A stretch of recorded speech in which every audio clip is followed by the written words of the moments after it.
if our discussion here is about innovating on a budget, how do you live up to those ideals when you're just trying to sort of get through day by day? Well, obviously, there are different kinds of innovation, and a lot of it is sort of what some call incremental innovation. Just how do you continue to evolve your products and services to better meet the needs of the customers, reflect the competitive dynamic, reflect kind of where things are going, whether it be technological or consumer trends or whatever they are. Just sort of everybody knows you can't keep doing what you're doing forever. You have to continue to adjust it. And sometimes those adjustments are tweaks. We'll change this, change that. Sometimes they're more significant. And the companies that don't do that obviously don't have a great track record of surviving.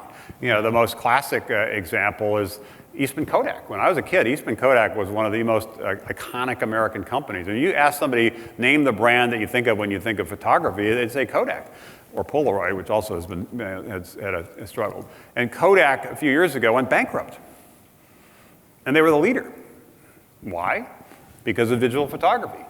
Not that surprising. But what may be surprising is actually it was engineers at Kodak that actually invented digital photography, which was a more transformative innovation. But then the leadership of the company was pretty comfortable selling the paper and the chemicals. It was pretty good business, pretty good margin. So they were not as quick to invest in the new thing. And eventually other people invested in the new thing and they got left behind. And so I think everybody is continually iterating their portfolio of whatever the products or services you're selling. Obviously you're continuing to improve them. The question is, again, it depends on your industry. Are there some more step function things that are going to be more game changer things, and that you need to figure out a way to kind of be part of that? And the argument I would make is you should lean into the future. You should get a sense of where things are going. You should imagine what the world might look like in your sector, say 10 years from now, and then figure out how to back up from there and what are the steps to get there. And it likely will involve figuring out ways to partner with people outside of your company.